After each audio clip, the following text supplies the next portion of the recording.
akka dhaabbata hordoftoota amantii waaqeffannaatti tibba darbe kana ana aadaa bargaa ganda Caancoo biratti keessatti miseensa galma amantii waaqeffannaa sadeen adaa obbo Abdiitaan Sarmuu du'aan darbuun isaa hin beekama. Yaa ta'utii garuu akka waaqeffataadhaati amantiin kee waaqeffataadha. Kanaafuu asitti hin awwaalamtu jechuudhaan qeessonni yookaan akkasumas immoo koreen mana amantaa Ortodoksii Gabreelii ganda Caancoo biratti keessatti argamu dhoowwanii jiranii kanumarra dhaabbannee haala waliigalaa guyyaa irraa kana obbo Faayisaa fi akkasumas immoo ilma isaanii seenessaa qabatee tanan wajjin dhimma kanarratti haasaa goona. Tole jalqaba irratti ani maqaan koo Faayisaa Lammaa Dirribaa Beenyaa Waaqayyootan jedhama. Miseensa galma Tulluu Biyyooti. Ga'een hojii yammoo akka wiirtuu Shawaa yookaan wiirtuu godina Shawaa ta'etti hojii gaggeessaa wiirtuu amantii waaqeffannaa godina kanaati. Egaa akka waliigalaatti godina keessatti sochii hojii amantii waaqeffannaa galmoota babal'isuu fi adeemsa waliin gahinsa barnoota amantii waaqeffannaa fi egaa walumaa galatti hojiin dhaabbata keenya godina kana keessa maal akka fakkaatu guyyaa irraa guyyaatti kan to'annuu fi kan raawwachiifnu jechuudha. Ga'een hojii keenya isa kana. Tole ani Seenessaa Abdiisaa Insamuu jedhama. Miseensa galma sadeen adaati. Galmatti kutaa faayinaansii keessatti abbaa herreegate jechaadha. Galatoomadha. Walumaa galatti waaqeffannaa hoggaa jennu waaqeffannaan amantii lafa tanaati. Amantii uummata Oromooti. Uummanni Oromoo gaafa dura waaqeffataadha. Amantiin biraa biyya tana yookaan Afrikaa odoongaliin dura uummanni Oromoo uummanni gurraacha Afrikaa warri Kuush amantii waaqeffannaa qabu turanii. Yaa ta'utii ergaa uummanni Oromoo mirga afaan isaa deeffachuu, mirga aadaa isaa, mirga biyya isaa irratti afaan isaatiin hojjetachuu erga jalqabees waaqeffannaas deebi'ee ijaarratee hojii amantii waaqeffannaa waggoottan jaan darbe kana guutuu Oromiyaa fi Oromiyaan alatti gaggeessaa jira. Qixuma kanaan godinni Shawaa Lixaatti illee bakka hojiin amantii waaqeffannaa bal'inaan itti gaggeeffamu keessaa tokko dhimma awwaalcha dhabuu waaqeffannaa yookaan immoo waaqeffattoota odoon darbin dura dargaggoo Faayisaa mee godina Shawaa Lixaa kana keessatti galmoota mee qabdan? Godina Shawaa Lixaa kana keessatti galmoota qabnu akka wiirtuu Shawaa Lixaatti galmoota ammaaf sochii hojii amantii waaqeffannaa sagantaa idilee irraa kaasanii hojii jiran galmoota 24 qabna. Du'a obbo Abdiisaa Sarmuutiin wal qabatee manni amantaa Ortodoksii Gabreelii ana ganda Caancoo biratti keessatti argamu akka Oromoon kun lafa abbaa isaa irratti ganda dhalatteetti guddatee ilmaan itti turee qabeenyaa itti turee jiraachaa ture keessatti gosa isaa keessatti fira isaa keessatti hin awwaallamu hoggaa jedhamee toos hin dhoobamu sani miira maaliitu hawaasa naannoo sanitti dhagahame miira maaliitu isinitti dhagahame? Walumaa galatti du'a obbo Abdiisaa Sarmuu sila akka ganda Caancoo biratti mudate irratti ilaalchi jiru namni kun waaqeffataadha asitti hin awwaallamu yaadni jirullee hoggaa nutti ka'u. Nus jalqaba irratti sila namni kun waaqeffataa ta'uu isaa wallaalleeti miti. Yaa ta'utii garuu nutiin kun ala guyyaa saniitti qaama sila dhimmi ilaallatu akka aanaa kanaatti waan sila deeggarsa amantii obbo nu gaafachaa turre san immoo inni argataniif akka sila namichi kun awwaallamuuf bakka isaa fuunee dhannee garuu immoo wanti nuti dhagahame awwaalamuu qabu jechuudhaan namoonni lama sadan tokko galgala san irraa kaasanii gabarii sanitti sagalee guddistuudhaan hawaasan keessa deemanii nama kana dura dhorkinaa asitti awwaalamuu qabu baatu falmadhaa waan jiru siyaasa godheeni akka namni kun awwaalamne taanii waan kana gochuun baay'ee nutti dhagahame. Yaa ta'uti immoo hawaasni keenya illee ilaalcha akkanaa keessa kaa'uun siyaasuma islaamaa amantii san keessa koreen mana amantii yookaan immoo keessonni gorsa akkasii dabarsanii malee muuxannoo nuti qabnu amma dura waaqeffannaa nuu du'es lafa akka hin qabne hawaasni illee beeka. Jaalalumaan jedhaan jaarsummaa maanguddoo magaalaa wajjin ta'uudhaan bakka garaagaraatti awwaalaa turre. Kuni garuu wanti nu aarsee fi wanti nutti dhagahame jaarsummallee ta'a jennaan jaarsummaa taa'uu didanii koreen mana amantii isaanii karra cufatanii osoo gadi ba'anii hawaasa keessan osoo hin taane ergamni siyaasa duuba akka jiru nu hubachiise. Kunkaa hawaasa Oromoodhaa har'a aadaan hawaasni Oromoodhaa amantii fi wanti garaagaraa gargaaru nu godhu Oromummaa waliin galcha jedhu keessatti manni amantii isaanii irraa wanti nu barre baay'ee wanti nutti dhagahame yeroo itti siyaasni amantiidhaa hawaasa Oromoodhaa saarkaa nama du'e jecha namni jiru lubbuu walii balleessee olee nu hubachiisee jechuudha. Haa ta'uti immoo sunis hin taane hawaasni keenya dhagayeetuma hawaasa furmaatatti goone. Hoggaa ooyiruu isaaniitti awwaaluudhaan murteessitan kana miirri walumaa galatti hawaasni Oromoo waliin guddatee maanguddoon kunis ganduma san keessatti dhalatanii guddatanii jiruuf jireenyi isaanii ganda kana ture. akka waliigalaatti namoota koree mana amantaa san ta'an immoo hawaasni ortodoksii ta'e hawaasni oromootis maanguddoon kun waaqeffataa waan ta'eef asitti na awwaallamu jedhanii dubbiin godhamoo hawaasa keenya mee wanni adda baaftu asirratti. Asirratti wanni adda baasu gaafa sila nuun hubanne hawaasni kun kan mana kan sitti na awwaallamu kan jedhe ganama jalqaba duraatti illee warra koree mana amantii saniiti. Koree mana amantii sanii namni kan sitti awwaallamu qabu odonuu jaarsummaa kan tole jennu ta'e hawaasni tole hin jedhu waan wayii kaa'anii jechuudha. Hawaasni immoo kan beeknu ganda tokko keessatti hojiin guddannee muuxannoo akkasiin jira. Amma dura waaqeffataa akkatti awwaalachaa turre jechuudhaan isaanootu lakkii jechuudhaan jaarsummaa sanniisee ga'e jechuudha. Waan isarraa hubanne kaa hawaasa osoo hin taane koruma mana amantii santu galgalumarraa kaasee hawaasa mariisee asitti awwaalamuu hin qabu waan jedhamuun hawaasa gorsaa yookaan immoo waan hin taane mataa guduudhaan ofii isaaniitti immoo hoggaa ibsa jennu iddoonni garaagaraa qaamni mootummaa fudhachuu barbaadu isaas warra cakkatti baqate kanaa waan nu barree hawaasa osoo hin taane rakkoo silaa akka hin awwaalamne sababa guddaa kan taphate namoota shanan yookaan immoo koree mana amantii sana akka ta'e barreeffama. Galatoomii mee gara seenessaatti darbeessatti deebi'a. Mee seenessaa egaa abbaan keessan obbo Abdiisaa Sarmuu ganna 78 ka simbira darbanii Oromoo hunda jalaa du'anii abbaa hunda keenyati. Yaa ta'uti achitti hin awwaaltan yoggaa isin hin jedhessan akka ilmaatitti akka maatiitti miirri isinitti dhagahame mee maali? Abbaan kee waaqeffataa ta'uu isaatitti hin gaabbite moo mee miirri isinitti dhagahame maali? Awwaalcha akkanatti nu dha'u jettanii yaaddanii way beektanii abbaan kee waaqeffataa ta'uu isaatirraa kaastee mee seenaa isaa akkamitti nu himte? Jalqaba gaafa inni waaqeffataa ta'u silaa kanatu sirriidhaa hedhee galma dhufee silaa hinnirree dura gaafa galma taa'ee nu waliin haasa'aa ture sanitti dhaamsa wayii hin qaba ture. Dhaamsichis silaa aniin kun boqochuun nanaf waan ta'eef gaafa nani du'aan dirree tanarraa nan darba ta'e jarri akka silaa achitti nan awwaalle beeka. Wantuu kiyya irratti na hawwaalahii hedhee dhaamsa san waan qabuufi silaanirree gaafa isaan achitti nu dhoowwani haga tokko silaa haala biyyattii saniitii fi gocha koreen mana amantaa sanii godherratti hundaa'ee haga tokko haare malee dhaamsa inni qabu san waanan dhaga'ee beekuufi silaa hontuu isaati irratti hawwaalamuuni ana baay'ee natti tolee jechaadha. Silaa hakki gochaan isaan godhanii suni fagoodha jechaadha. Garuu immoo hagi waaqeffannaa nu barsiise haga sanii miti waan ta'eefi obsineetuma dhiisnee jechaadha waan kana gaafa. Reeffa raccaaniiti molokseedha jedhanii awwaalaa turan jechaadha ganda isaatti. Kanaaf karoorrodhuma Oromoo ta'ee lafa isaati irratti awwaalamuu dhabuu beeta kiristaanidha jedhanii awwaala bakka uummanni itti awwaalamurraa dhowwuu kana malee dhaamsi kun waan jiruuf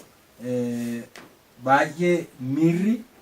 isinitti hin dhagahamne jechuudha akka waliigalaatti yaadni kenna.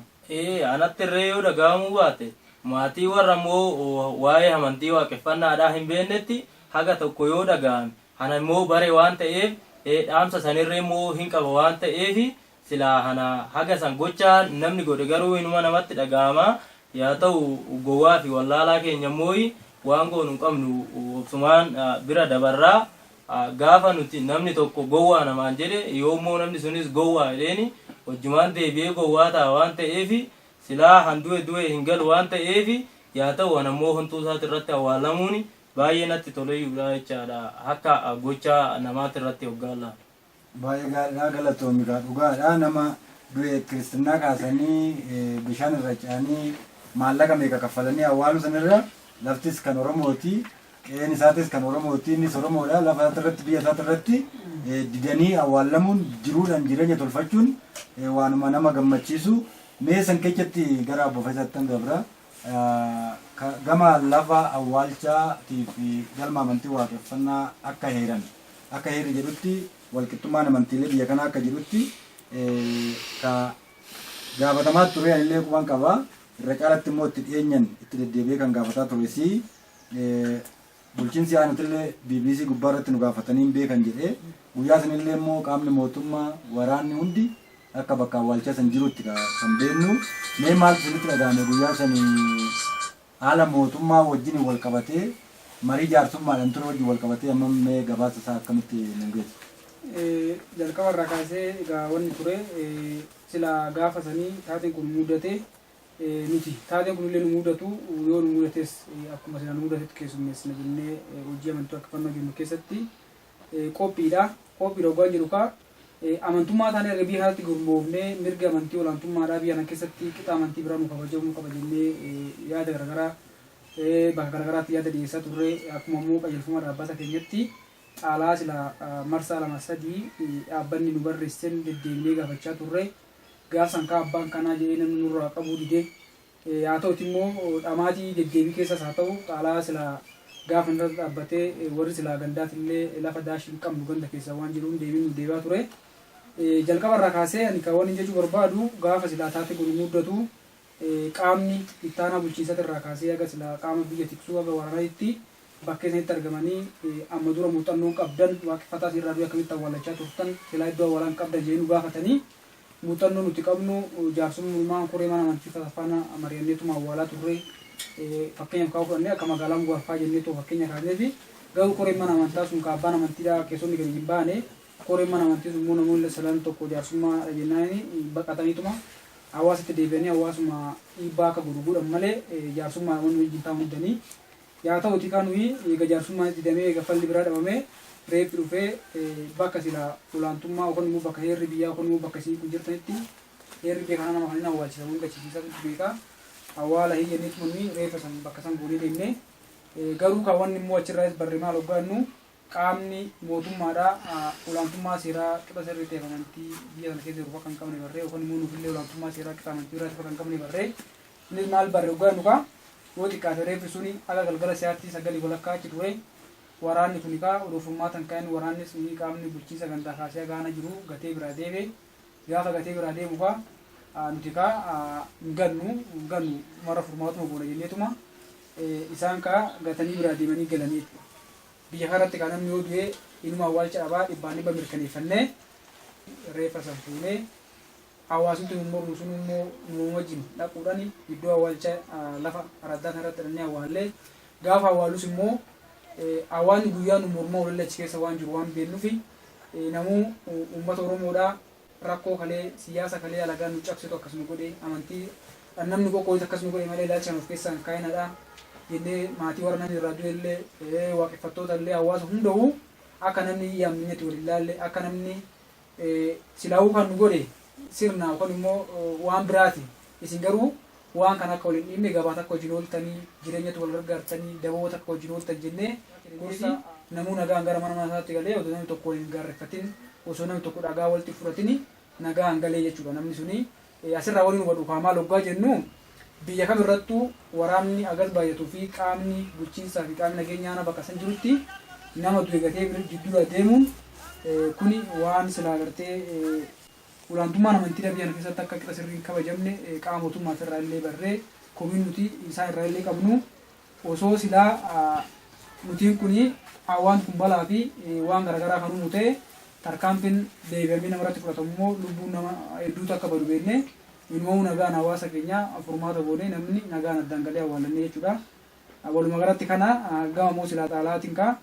ammas bulchiinsaanidhaa bakka amma beebis irratti dubbatanii qaamni waaqeffannaa jedhamu aanaa kana keessatti gurmaa'eetuma gaafii akkasii nu gaafatee hin beeku bakkee suni ammas hawaasa Oromoodhaa yookaan immoo hawaasa waaqeffattootaa lama dallansiisuu fi akka waaqeffannaa lama awwaaluu akka ta'e hubannee jechuudha. Yoo xiqqaate haftee xaalaa marsaa 2-3 galchaa turre farkaa qabna qaamni waraanaa hawaasan keessatti nummaanuu osoo dhufin xaalaa qaama kanaa achitti agarree dhufne rakkoo kan aanaa kanaatiif furmaata kennuu kan dadhabe waan jedhuuf hawaasatti qaamni nullee ragaa kan ba'e ture irra deebi'ee garuu waaqeffannaan ammas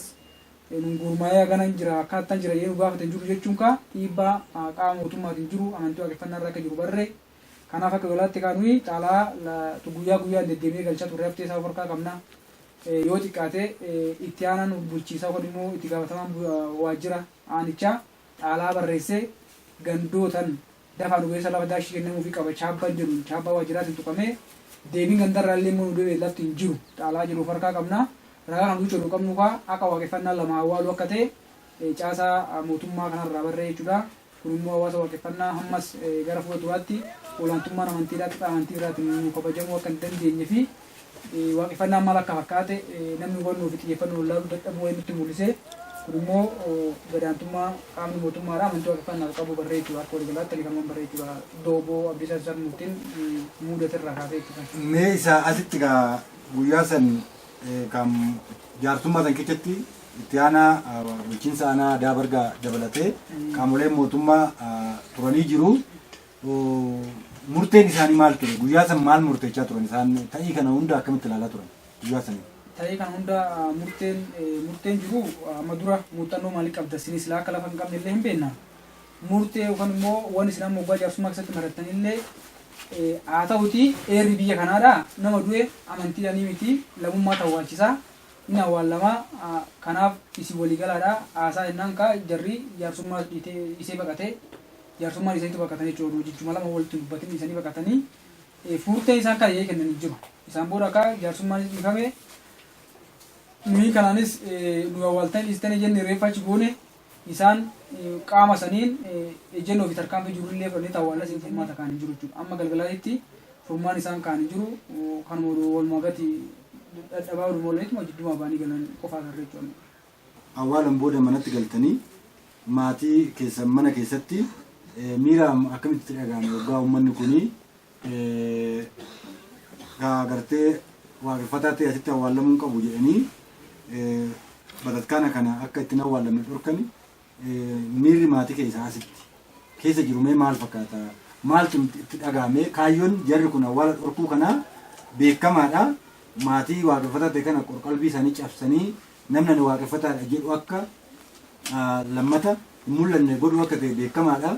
Mee maaltu maatii keessatti dhagahame? Sitti illee maaltu dhagahame? Waaqeffataa ta'uu keessatti wal qabsiifteera. Sila isaatitti wanni maatiitti irree dhagahame maatiin akka nama tokkootitti yoo akka waaqeffannaatirree beekuu baatanii silaa nutiin kun ganda kana keessatti dhalannee dachee teenya irratti iddoo awwaalaa dhabuuni nutiin kanaaf yookiin immoo akka maatiin hubannoo hubatanitti silaa haga ganda kanaa irree deemnee ganda biraatti irratti irree gallaa jechuutti deemanii jechaadha. Sababni isaa silaa ganda jiraa keenya jaalatee du'aa keenya jibbe keessa irree hin teenyuu jedhanii maatiin haga waan baay'ee dubbachuutitti irree ga'anii jechaadha. Yaa ta'utii hanii kun immoo haga silaa yaadan nama tokko hubachiisuudhaaf haniin kun irree kaayyoon nutiin kun deemnu fi gufuu nutti dhufte tana silaa waan dheeraa ta'e tokko jaluma hulluuqneti waan immoo gabaabaa ta'e tokko hirruma dabarraa hidheetumani haga tokko hubachiise malee maatiin irree haga silaa naannoo isa irree hin deemnaa jechuutitti deemanii jechaadha. Sababni isaatis abbaan keenya irree darbe gaafa nutiin kunis immoo duune nutiin kun immoo habiddattuun warreen gocha kana nurratti raawwate kun hedhaniituma silaa waan kanarree akka addaa tokkotti fudhatanii jechaadha maatiin. Hawaasni waaqeffataatti jira. Hawaasni Oromoo Oromummaa isaattis boonu. Hawaasni agartee eenyummaan Oromootti dhagahamus jira. Garuu addatti gochaa kana dhiibee akka ta'u warri godhe warra koree mana amantaa saniiti moo hawaasni Oromoo ta'es ajanduma godheeti akka achitti hin awwaalamne godhamoo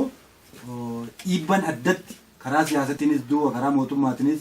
akkasumas immoo duuba karaa mana amantaa kanaan dhiibamaniiti moo lafumaa ka'aniiti raawwii kana raawwachuu danda'an mee akkamitti godhu? Ani akka itti hubadhetti guyyaa sana adda dureedha irree fuulduratti bahee waasan dhorkaatii ture jechaadha. Ortodoksii waan ta'aniif. Amantii isa warra hordofan ta'ee isaan kanasitti awwaalamanii miti barrii ol seen barriidhuma karra halaa reeffi kun ol seene taananii qe'een kun manni amantaa kun nu badaa jedhaniiti silaa akka waan addaa tokkotti nu laalaniituma nu didaa turanii jechaadha warreen sun. Akka qaama mootummaatitti irree hani guyyaa san akka itti fudhadhetti silaa qaamni mootummaatti irree ta'u ofiisaatti lafa kaa'uu qabu dhiisetuma yaada biraa yaada namni yaadne yaadatii turanii jecha yaadan koree mana amantaa hin irree dura qubaan wal qabu ta'ee anaaf gaafinaa ta'e jechaadha guyyaa san silaa furmaata ofii laachuu qaban laatu dhiisaniituma nutiin kun waa'een amantiitu nun ilaallatu waa'ee mootummaa hin ilaallatu kun jedhanii warri ganda isa irratti irree ramadamanii hiranii kan deebi'eet irree gale hin jiraa jechaadha. Yaa ta'uuti maali suni ittaanan bulchiinsa aanaatirree obbo Dajanee Zawudee guyyaa san achi ture jechaadha nu bira. Gaafa san innirree furmaata laachuu dhiiseeti asittis biyyeedhumaa atti hawwaalamaa hachi soo dhaqe biyyeedhuma hawwaalamnu kana booddee immoo nutirree qaama nu ilaallatuun kallattii nu ilaallatuun iddoo awwaalchatirree amantii kanaaf hin kenninaa jechuu dhiiseeti. Lammiin biyya kana awwaalamuu qaba jedhanii amanan odoo qabaatanii akka lammii biyya kanatti odoo Oromoo lakkaanii waaqeffannaas lakkaanii silaachumatti awwaalchisuu uma danda'anii jechuudha. Silaachitti awwaalchisuu hin danda'anii yaa ta'u isaan immoo yaada biraa waan qabaniifi tumsa waan biraatirree fakkeeffataniituma sannuun jedhanii jecha. Faayisaatti dargaggoo faayisaattan deebi'aa haala waliigala erga guyyaa saniiti asitti akka bulchiinsa aanatti illee deddeebitanii dhimma lafaa kana gaggaafattanii fi guyyaa sanillee xumurarra waraananillee lafa hin kenninaaf yaada jedhan akka ka'ee jirutti quba qabna. Guyyaa sanillee BBC toggaa dubbatan kana booda lafti barbaadamee kennamuufi qaba kan darbeef hin beeknu obbo Mootini. Mee haalli waliigala ergasii asii hojiin yookaan warraaqsi galmoota aanaa kana keessa jiru miira akkamii qaba? Bulchiinsi immoo miira akkamii qaba? Mee gaafatanii beektanii? Erga sanii guyyaa lama sadan tokko deddeebi'eetuma amma guyyaa irra kanatti gaafachaa jirra. Sunis wanni gaafachaa jirru maalidha? Rakkoo namoota nu mudate tokko amma duras rakkoo jechaa turuu keenyan furmaata dhabnee rakkoon kun nu mudate ammas gara fuula duraa rakkoo sun laallamee furmaan akka nu dhufu yaada jedhuun gaafachaa turre garuu ammas wanni wal amanuu hin dandeenye bulchaan aanaadhaa kan waajjira biraa jiru hundi xaalaa waajjira hunda iyyuu akka jiru waajjirri hunduu amanee ani argeen beekuu bakka silaa xaalaa jedhesanii yaa ta'uti kaasunu waaqa waaqeffannaa awwaalus ta'e immoo wal gaafannaa garuu immoo xaalaa bifa haaraa illee galchinee gandoota jiran kana hundarraa lafta amantii waaqeffannaa kan nu kennamu waliin jennee dubbisaa turre yaa ta'uti illee immoo isaan illee akka kennamu goonaa jedheetu maqaa ammas wanni ilaalaa jirru qixa sirrii ta'een gaafa rakkoo sun nu mudatu saniin yoo laallu ammas harkifannaan tokko tokko gandoota irra jiraachuu amma harkifannaan ammas yaa ta'uti immoo sirriitti wanni xiyyeeffatamee ilaaluu qabu qaamni nageenya biyya san yookaan immoo waan san tiksullee rakkoon amantii jidduutti lolli yookaan immoo walitti bu'iinsi yoo ka'e hawaasaan qabbaneessuun nu rakkisaa dabtanii furmaata laachuu fi qabdanillee jedhee kan silaan tumsaa fi yaada akkasiillee isaaniifillee dhiyeessaa kan jiru qaama nageenya aanichaa akka ta'e hubannee jechuudha nu faana.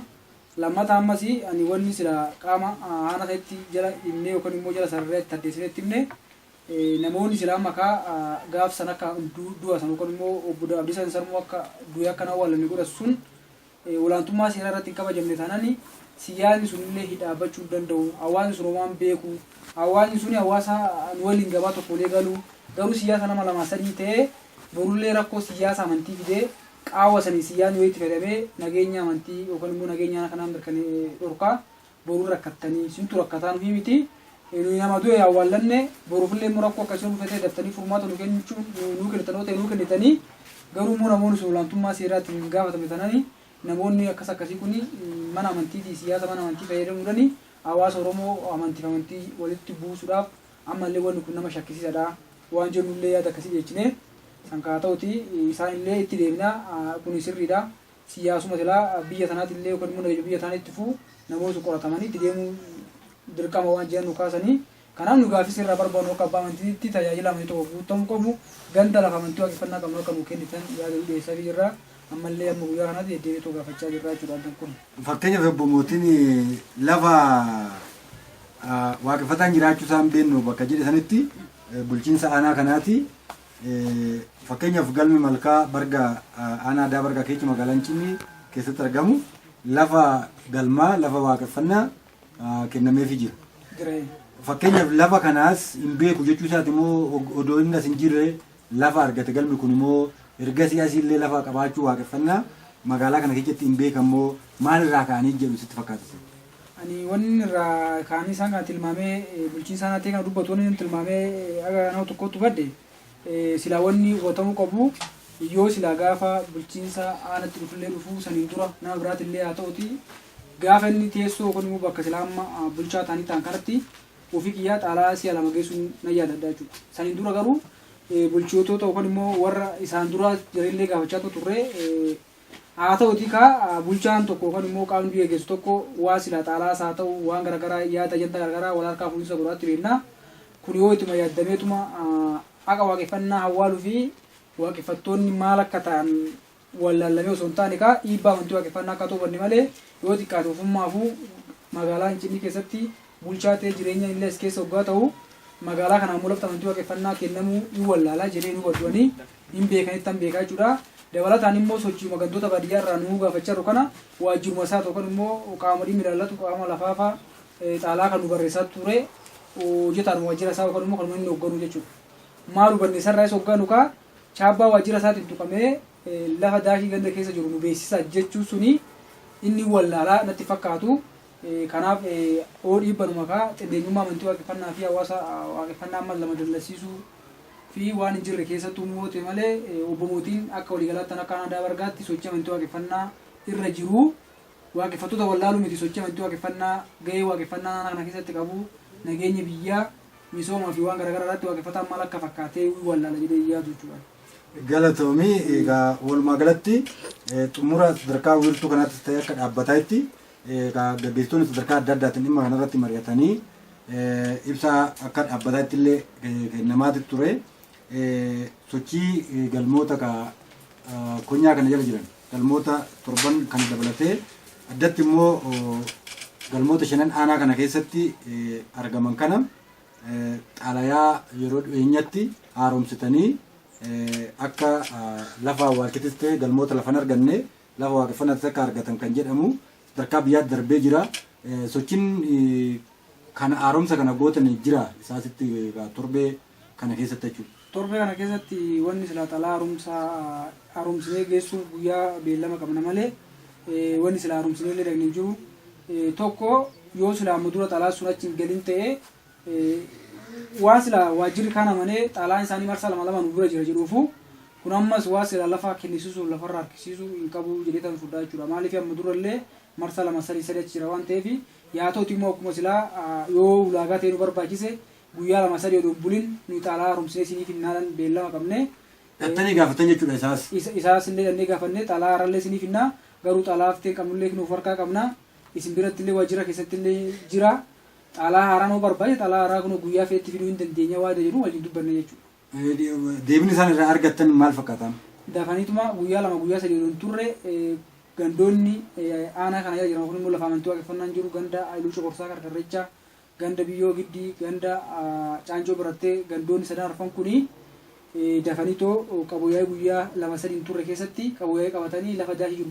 beeksisanii waan jiran kallattii nu qabsiisu. Lafa daashii jiruun yoggaa jettu lafa duwwaa jiru jechuudha. Lafa duwwaa lafti kuni duwwaadha hamtuu mirga abbaa qabiyyee lafarraan qabu qaama amantii kanaaf deeggarsa ta'uu hin danda'a labsiin hin deeggara waan jiruuni qaboyyaa qabatanii nutti tolaa deebisanii isarra dhaabbannee isinii mirkaneessina waan jiran kallattii nu qabsiisanii nummoo akka qaama amantii kanaatti ragaa garaagaraa daataa miseensota galmoota keenyaa fi akkasumallee xaalaa haaroma kana haaromsinee galchuuf qophii jira jechuudha. Galatoomee xumura irratti maal dhaamtafimee waaqeffattoota aanaa kana keessa jiranii waan kana akka obsanis eeggatan hojii amantii waaqeffannaa isaanii ifaaf bilisan akka gaggeeffatan qalbiin hawaasa waaqeffataa kanaa akka hin cabne maatii gochaan kun irratti raawwatame irraa kaasee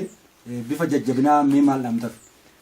Jalqaba irraa kaasee gaafummaa sila awwaalcha obbo Abriisan Sammurraa kaasee hawaasa keenya sirriitti tokko akkuma waaqeffannaa hawaasa sila dhugaa fi haqa waaqeffannaa soddoma hambaa ilaalcha dhamaa barsiisaa turre sanii hawaasni waaqeffataadhaa ammoo akka hojiitti hiikee barree dabalataan illee ammas kuni waaqeffattoota isiniif haaraa miti yookaan immoo hawaasa Oromoo waaqeffataa fi deeggaraa waaqeffataa ta'eef illee haaraa kan taanes dabalataan yaada dhaamaa turree fi nutiin kuni gaafa duudhaa fi sirna keenya irraa cabnu gaafa qajeelfama keenya irraa cabnu biyyi nurraa fudhatamee biyya yookaan immoo biyya keenya irratti akka mirga hin qabne barree yaa ta'uti immoo karaa ittiin deeffannu akka abbaa amantii tokkootti mirga tajaajila amantii tokkoof godhamuu qabu qabsoo keenya itti fufneetuma taatee du'a obbo Abdiisan Sarmuu nu mudate kanaaf illee bariis waan ulaattamuu baate garuu karaa nagaatii fi karaa iftoominaa heerri biyya kana nu deeggaruun lafa inuma gaafannaa amma booda isiniin kun hawaasa Oromoo taatanii Oromoo Ortodoksii ta'e faana illee wal isin dubbisu wanni afaan OSS isin dubbisu akka hin jiraanne yoo isaan illee isinitti dubbatanii isiniin kun irra beektanii Oromoodha isaan illee ni Oromoodha Oromummaa tokko nu godha malee bakka amantii dhaabbattanii hawaasa akka walitti hin buune yaada jedhuun bakka hawaasa waaqeffataa jiru hundatti dhaamsa dhaamaa jirra. Maaliif biyya tanaaf illee itti gaafatamni nageenya biyya tanaaf illee Oromoof illee biyya Oromiyaa jedhamtoonaaf illee nuti akka quuqama Oromoo tokkoof qabnutti ilaalchi silaalutiin kun duudhaa fi heera keenya keessatti barsiisnutti illee nu caalaan biyya sanaa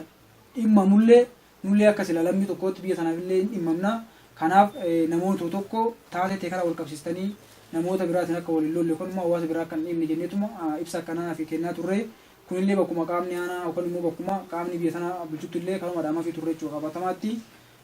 Isaan illee waaqeffattoota irraa obsa akkanaa barree naamusa akkanaa barree waaqeffataa jechuun illee amma dura akkatti hubanne waaqeffannaa kun maalummaa akkamii akka wal barsiisu hin beeknu ture. Garuu guyyaa kana barreellee waan jiran qaamni nageenya aanaa kanatti illee kan yaada akkasii nu kennan ture. Kanaaf akka waliigalaatti kan hubannu silaanutiin kun biyya keenya irratti olaantummaa seeraa gara mootummaatiin mirgi amantiidhaan nu kabajamee biyya kanarratti akkuma amantii kamuu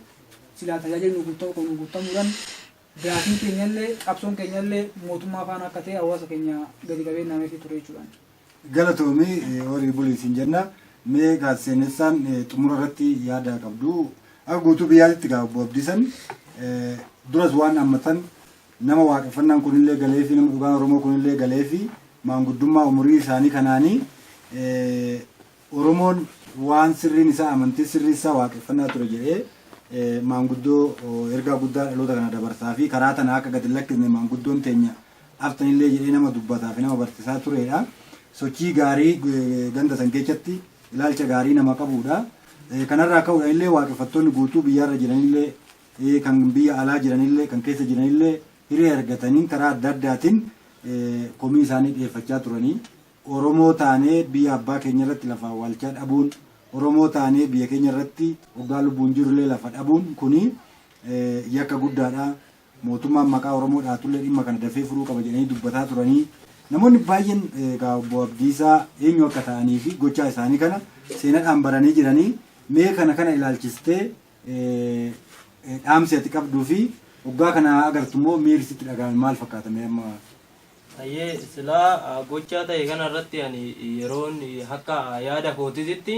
taateen taasifame kun akka waaqeffattootaatti yookaan akka warra amantii waaqeffannaa bareetti silaa waan baay'ee miira namatti horuudha jechaadha. Kaayyoon kun waan duubatti nama deebisuu hin dandeenye bakka silaa uummanni Oromoodhaa kalee cabesanitti nutiin kun kaayyoo fi silaa gocha hamma nuti namni nu jiru laallee ofii immoo bakka jirru laallee silaa nutiin kun qixa sirrii ta'e tokkoon amantii waaqeffannaa fuulduratti oofuu qabnaa jechaadha. Yaa ta'u fuulduratti oofuu qabnaa hoggaa jennu warra gochaa san nurratti raawwate miinee yookiin ajjeesnee yookiin immoo qabeenya isaanii balleessinee osoo hin taane akkuma uummanni Oromoo ittiin jiraatu sanitti kan darbe silaa darbe kan jiru wajjin nutiin kun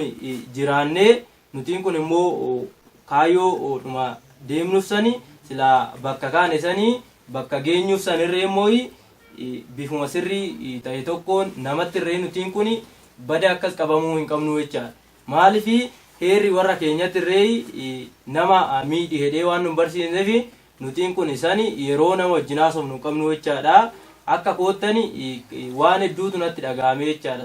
silaayi. Aniin kun natti dhagahame immoo asumatti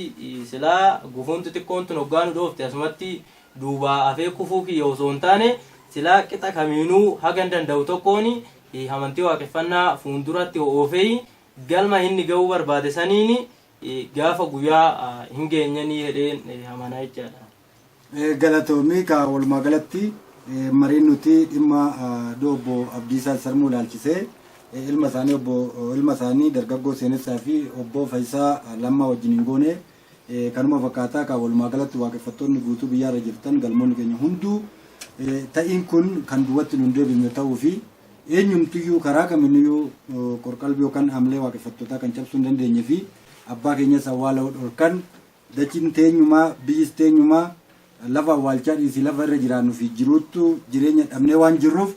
kana beeknee waaqeffattoonni gola hundaa akka jajjabaattanii hojii amantii waaqeffannaa itti fuftan jajjabina guddaa isinii dhaamna ta'ee nurra ta'e kanattis yeroo dhiyoo keessatti waaqeffattoonni bakka jirru qaama jirru wajjin hin ta'uudhanii akka lafa awwaalchattis ta'e galmaattis argannu gaaffii keenya daraan halkanii guyyaa itti cimsinee gaafachuudhaan waan kana ni furraa oolmaan guyyaa har'aa galma amantii waaqeffannaa